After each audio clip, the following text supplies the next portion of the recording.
Kung underperformance, palitan mo. Yun ang alam ko eh.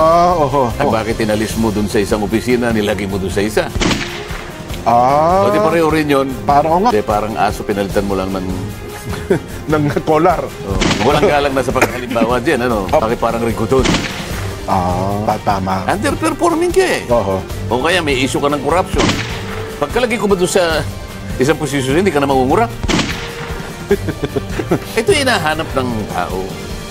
Kailangan seryoso tayo din, hindi wala nga yung seriousness ng ano, wala nga eh. Ang buong akala ng tao, yan na yan. O wala rin. Parang trip to Jerusalem.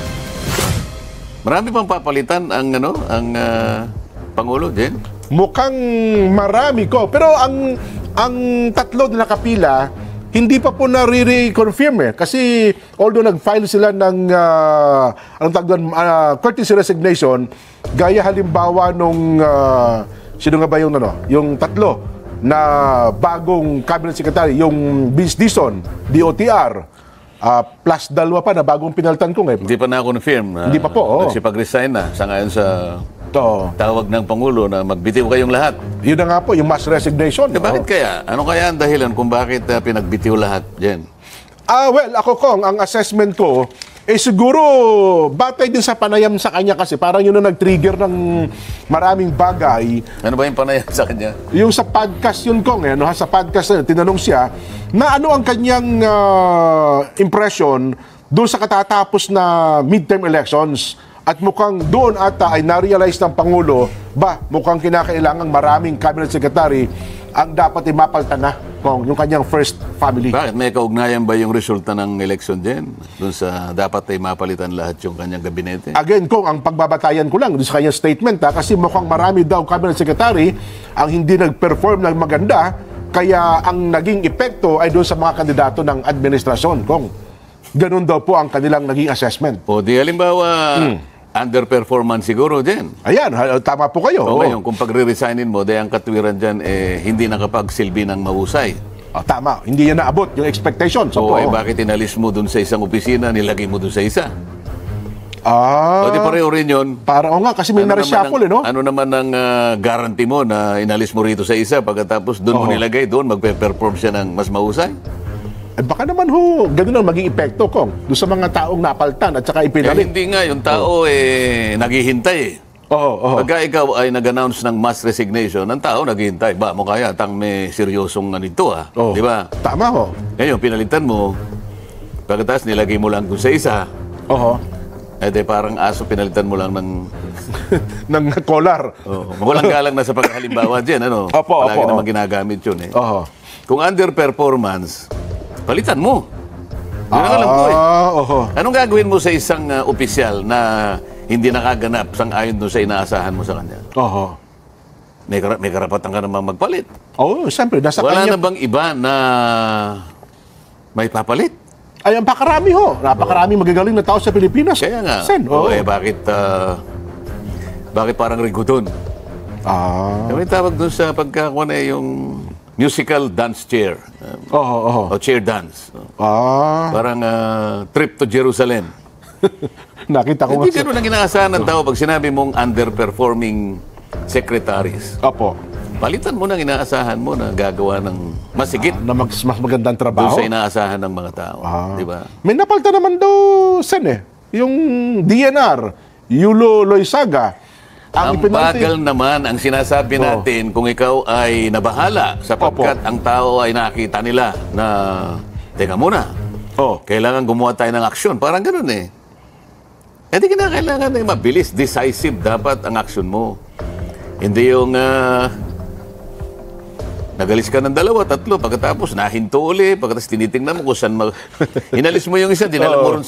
Pero kung nakita, 3 ata mga ilan lang. Pero kasi naman nagpunta sa Malaysia ang Pangulo, baka naman kaya hindi na ituloy yung pagkapalit-palit. Sino nga yung nag-evaluate? Sino nga yung nag-assess na si ganito ay underperforming? Hindi ba dapat malinawan natin, matanong natin, saan siya hindi nag-perform? Gaano ang hindi niya nagawa? Ano ba yung expectation natin? Hindi yung parang tatanggalin mo lang. Para lang may masabi yung tao na seryoso ka. Yun ang inaasahan ng tao. Ang isang halimbawa ko, ang nagsabi si ES Executive Secretary Lucas Bersamin, sabi niya, itong si Yulo niya, mas makang mataas ang performance siya sa pag-abroad. Mas madalas daw sa iba yung dagat, kaya pinalitan nila at inalis sa pagiging DNR Secretary. Oo, paano mo naman ikakatwiran doon sa isa? Yung isa naman, ba't mo inalis dito? Opo. Ba't mo nilagay doon? Paano mo nalaman na pagkakaalis niya dito naman ay gaganda ang kanyang performance? Kasi kung ang pag-uusapan natin yung housing, tapos di ba may proyekto yung Pasig River Rehabilitation. Mukhang maganda naman yung Pasig River. Napaganda nila ko. Paano mo nga patutunayan sa akin na pagkakaalis mo dito sa ganitong departamento, doon naman ay makakaasa ako na talagang gagawin niya ang kanyang makakaya para tugunan ang inaasahan ng tao sa kanya. Paano? Wala ngang evaluation ng bawat isa. Bigla mo na lang pinag-resign Para sa ganun ng tao, nakikita niya yung kaseryosohan ng lahat ng gagawin mo. Bagay. Diba? No? Halimbawa, sa Department of Energy, Kong, di ba, yung Paeng Lutilla, mula sa DOE, dinala sa DNR, ang ipinalit ngayon, dating Congresswoman Sharon Garing. Ano pinalit yun, parang OIC lang yun. Bagay, tama kayo, OIC po nakalagay. Bakit ba yung Department of Energy ay napakasimpleng departamento ba nun? Hindi ho, Kong. Iwanan mo sa isang OIC lang? Napakalaking trabaho sa Pilipinas. Kaya nga, parang nakikita ko, wala namang kahandaan talaga Parang in-announce mo lang na ganito. Inaasahan ng tao, talagang distinggido mo lahat. Ito hindi nakaganap sa tungkulin kasi ganito. Ito naging pamantayan ko. Hindi kanya nakatupad doon sa inaasahan ko. Ganon. Papalitan ko ng ganito. Ba't ganon yan? Ang inaabangan ng marami, ano ba ang magiging estado kasi wala pang reaffirmation. DOJ. Kasi titignan mo yung kabuuan kasi ng pamamahala mo sa gobyerno, di ba? Opo. Kung tawagin namin sa UPN dyan, ito yung public administration. Sa UPN-SIPAG. Hindi ko naman sinasabi ito nang dahil lamang sa aking haka-haka. Alam mo naman, pinag-aralan ko naman. May batayan naman kayo dyan, ko. Diba? Paano ang gagawin mo? Hindi mo man lang isinabmit halimbawa yung report, talaga nagkulang tayo sa ganitong departamento. Kaya tumagilid tayo dahil dito di ba? Halimbawa, magkano na ba yung utang natin ngayon din? Nako! Bakit nagka-utang-utang tayo ngayon? Parang 16 trillion na yata. At mukhang lalaki Bakit ngayon doon sa economic managers mo, wala ka man lang tinanggal kahit isa? Parang kinabukasan, na-retain lahat sila.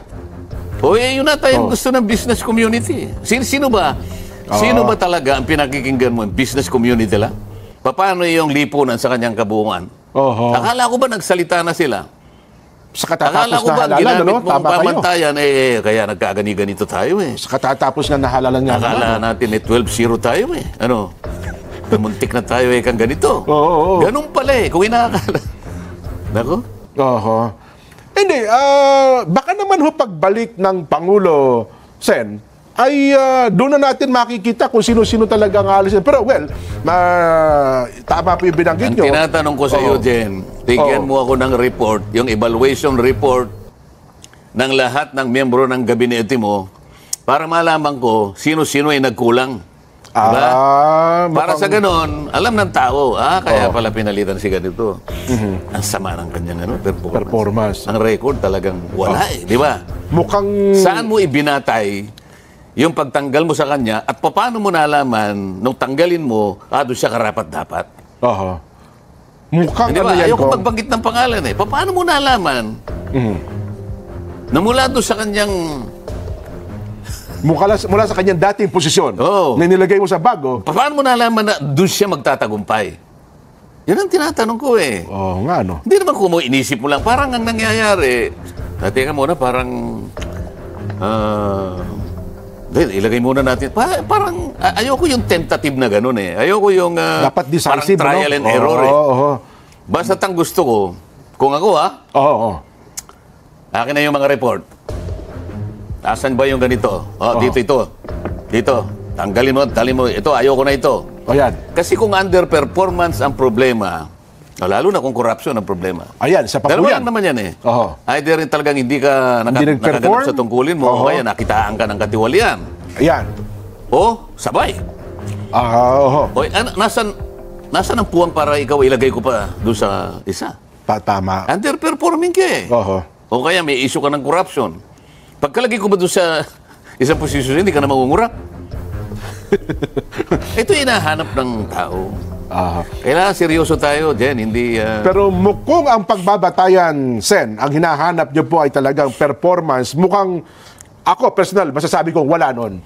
Mukhang ang naging batayan lang dito ngayon bakit ko in-announce yung wholesale reset ng bürokrasya? Kasi i-reset. Kayo, sumiti kayo lahat ng courtesy resignation. Pagkatapos wala namang malinaw. Hindi, para lang siguro kung mapapumiglas lang ba yung mga cabinet secretary. Teka lang, nga pala, kailangan ko nga pala mag-perform. Nasaan yung momentum? Medyo umano yung taong gano'n. Tingnan nga natin. Wala Di ba? Wala Sayang. Sayang ba? Hindi kaya, no? Baka naman tumitsempo lang, Sen. Walang tsempuhan dyan, Jen. Ang pinag-uusapan dito ay pamamahala ng isang bansa. Ng isang bansa. Tsempo. Hindi pwede yun. Ikaw ang kumuha niyan. Alter ego mo lahat yan, Jen. Problema, ganito Baka mamaya, malay mo yung isa. Hindi ko alam, pwede niya sabihin. Tinanggal ako rito, dinala ako doon.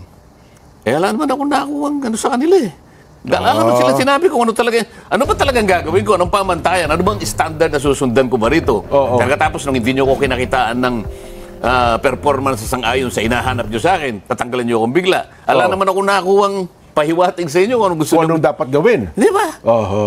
Kaya gusto ko yung record ng bawat isa para maging public. Para sa ganon, hatulan natin silang lahat. Ngayon, pag nahatulan mo ngayon, ba't mo nilagay doon? Akala ko ba ganito yun? Lahat tayo magbantayan.